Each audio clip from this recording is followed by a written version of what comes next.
Hey there, it's E Squared Photography. I'm Erin. And I'm Emily, and we are here to keep things simple and fun. Do you own, or maybe you're looking at getting some sort of Nikon mirrorless camera and you just are maybe confused a little bit about camera settings? Well, we're here to share all of our camera settings with you today. And we're gonna take you behind the camera to show you how to set everything up and what our camera settings are. And make sure to stick around until the end because we have something special just for you. And by the end of this video today, you will feel more confident going into your next session with your Nikon mirrorless camera. And don't forget, for the best photography tips and tricks, make sure to subscribe to our channel and hit that bell for notifications of future videos. Okay, so we have our Nikon mirrorless camera here, and we are going to go over the back of the camera, all of the different camera settings that we feel are most important for you to know and to have set for shooting portraits with your Nikon mirrorless camera. Now, it shouldn't matter what type of Nikon mirrorless camera you're shooting with. The majority of these settings are ones that are going to apply to all of them. We have the Nikon Z7, but this again should work for any type of Nikon mirrorless. All right, so if you have your camera nearby, that would be the best thing possible. So go ahead, turn it on, and you're gonna hit the menu button, and we're gonna walk you through all of the settings that we are using. Okay, so as we go through these camera settings, feel free to take screenshots. We're really gonna show you the ones that we feel are important, but if you want exact settings, go ahead and take screenshots as we scroll through. We are not gonna go on the playback menu. We're gonna actually go down to the camera, the photo shooting menu, and talk through some of the most important ones that we feel you should look at changing. And go ahead and again, take screenshots, pause, whatever you need to do if you want to make things just like what we have. The big one here is for choose image area. You want it on this top one, FX. And image quality, we always shoot in RAW, so we always want it just on RAW. We don't like to do RAW and JPEG just because it takes up a lot of space. Other than that, all of these stay blank. White balance, here is where you can change your white balance. I think there's a couple places you can, but you can change it to anything you want, and you can also use Kelvin here, or you can set it to pre, which we do a lot of times because we're shooting using an expo disc. Here, set picture control, we have it at standard. Color space, we have it set to Adobe RGB.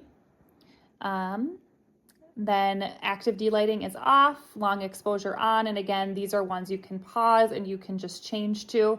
Our vignette control is off. Another big one, metering. We always keep our metering to matrix metering when we're shooting. Other things that are big, our focus mode, we always have it set to AFC. We shoot on that no matter what. And I'm just gonna keep going. AF area mode on our camera, we are using auto area AF, and I know there's other places you can go on the camera to switch that to, but that's the one we're always shooting on. Other big ones, none of these are super big, and that's about it for the photo shooting menu. All right, also I'd like to say hi, as you can see me in the reflection this whole time. It's just lovely. Okay, so we are gonna go down, we're gonna skip the movie shooting menu because that one doesn't pertain to us. And we're gonna go to the custom settings menu and kind of go through how we change things here. So I'm gonna first click on the auto focus. And here for the first one, we have it set to release. And the second one, we have it set to focus. And again, a lot of the stuff, like we really can't remember honestly why we have it set to it, but this is where we are setting things to. So these are things we would recommend.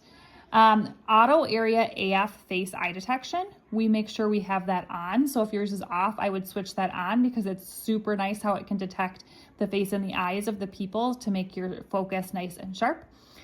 Focus points used, we have all. Other than that, a lot of this stuff is probably what it was set to. I'm gonna keep going, and then we're getting into metering and exposure. And some of this is personal preference as far as what you have it set to.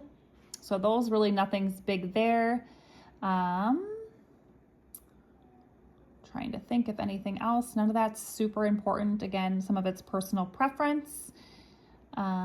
We have apply settings to live view, and what that means is when we change things, we see what we're changing on our live view. We like to do that. Sometimes photographers like to have that off. We like to keep that on. Other things that I feel like are important. None of this stuff is super important. You can customize.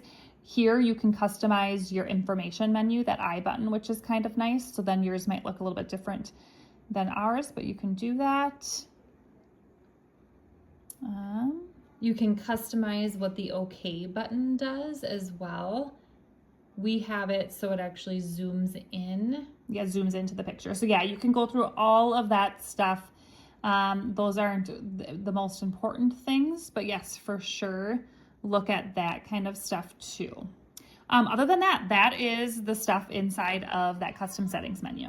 Okay, so those are the big things inside of our menu button. Now you can also go to, you can go back and replay if you want and just pause and take screenshots if you want to see what we have things set to.